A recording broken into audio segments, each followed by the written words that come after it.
Hello, everyone. Welcome in. I decided to take a look at the lawsuit brought by Gorman in Law against Bricks and Minifigs, and I noticed a few things that were potentially concerning for the plaintiff side, meaning the Salem store franchisees. And the issues that I noticed were that essentially the franchisees are claiming that Bricks and Minifigs used the Lego brand in some way that would induce the franchisee to purchase their franchise and buy into Bricks and Minifigs more so based on the good name of Lego than of Bricks and Minifigs. This is what is being alleged. Now, what is concerning is there was no evidence brought forth by the plaintiff, the Salem store, to prove that there was any promises made by Bricks and Minifigs that they were somehow affiliated or associated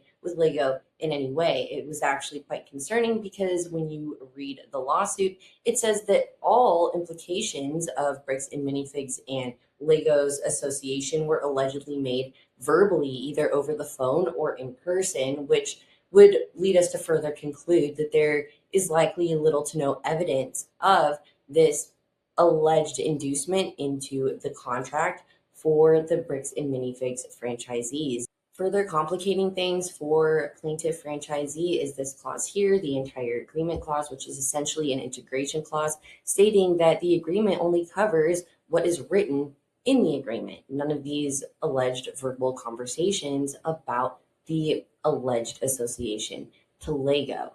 And that had me thinking, is there any possible way that we could find if there was targeted marketing at potential franchisees that would cause them to believe that Lego is what they were buying into or associated with Bricks and Minifigs in a way that would induce them into signing this contract based on the strong brand recognition of Lego rather than the business processes and brand recognition of Bricks and Minifigs. And I had a thought which led me down a rabbit hole, which I will share with you now.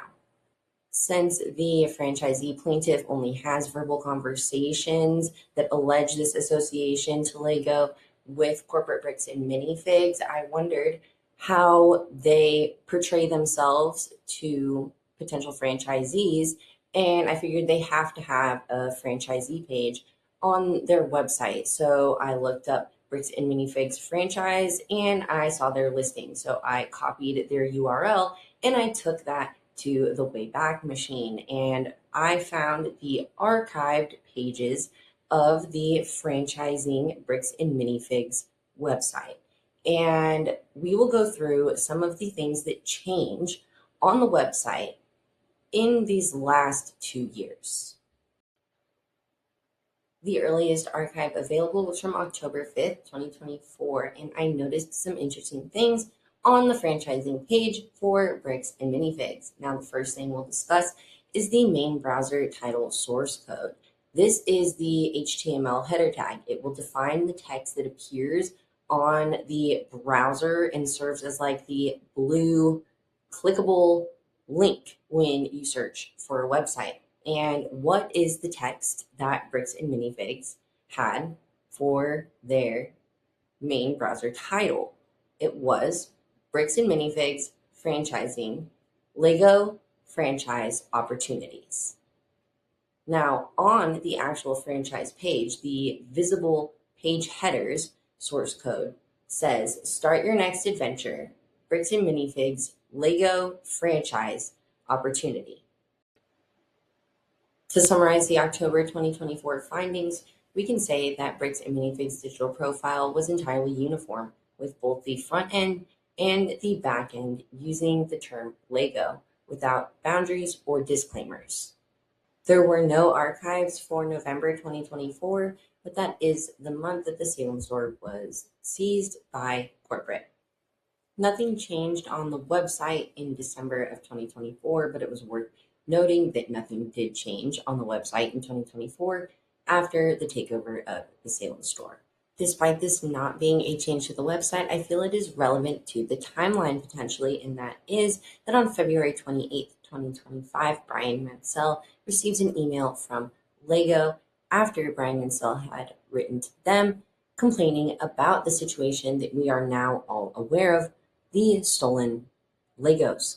And in that email from Lego, they distance themselves from Bricks and Minifigs. This has now become an exhibit in the civil lawsuit filed by Law and Gorman, the Salem store owners, against Bricks and Minifigs.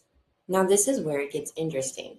On April 3rd, 2025, we have another archive, and this spans a gap from December 2024 all the way until April, and we see some changes. Now, the main browser title, what shows up on Google, stays the same: Bricks and Minifigs franchising, Lego franchise opportunities, and the visible page headers change to your Lego franchise adventure starts here. Become a franchise business with Bricks and Minifigs, building dreams brick by brick.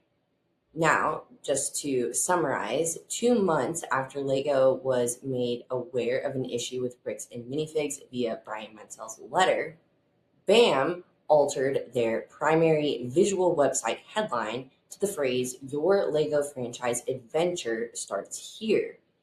The back end SEO title tag is still Lego franchise opportunities.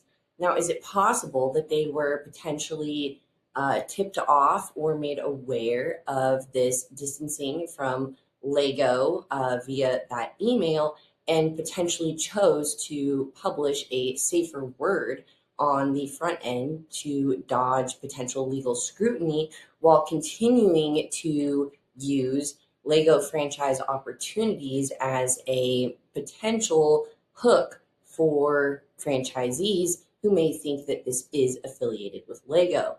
Obviously, I'm not claiming that that is what's happening. I am questioning if that's a possibility.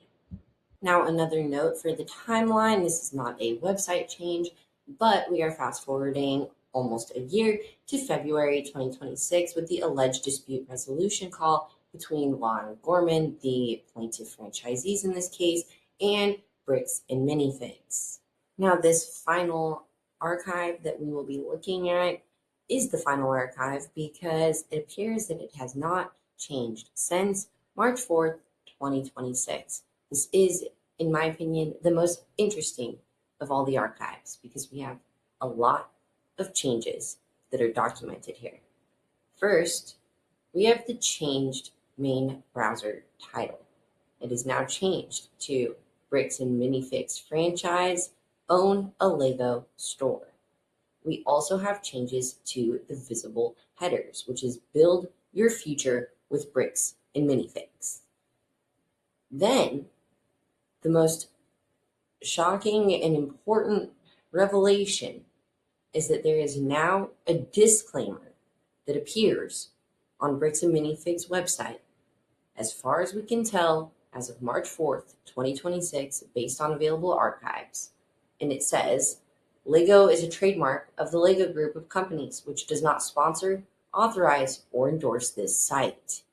So following a dispute resolution call with the Salem store, Bricks and Minifigs now displays a public front-end disclaimer denying any affiliation with Lego. Simultaneously, their back-end changed completely, removing their main visual header with the word Lego, while also altering their Google search title tag to explicitly read, "Own a Lego store."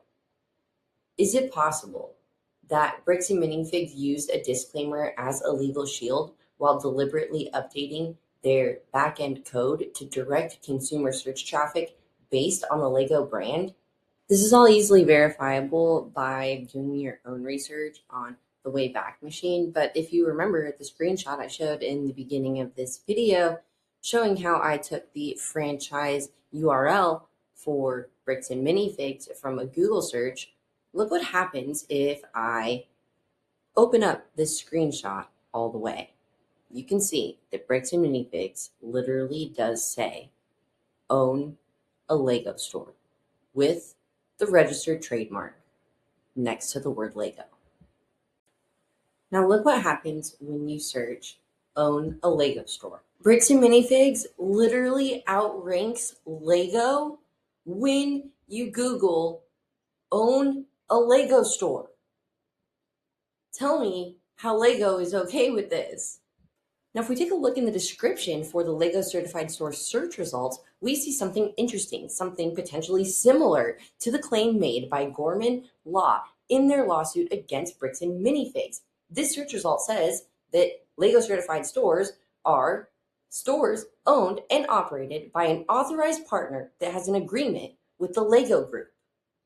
Just like Gorman and Law are alleging Bricks and Minifigs said that they had. So let's recap. Law and Gorman decided to buy a franchise from Bricks and Minifigs. In November of 2024, their franchise was taken back by corporate. The 2 months surrounding November 2024, the franchise page of Bricks and Minifigs website says, "Start your next adventure, Bricks and Minifigs Lego franchise opportunity." Then, in February of 2025, Lego responds to Brian Mansell and claims that they have no affiliation to Bricks and Minifigs. Then, in April of 2025, Bricks and Minifigs has changes to their franchise page of their website. It now says, "Your Lego franchise adventure starts here." In April of 2026, there's an alleged dispute resolution call between Law and Gorman and Bricks and Minifigs.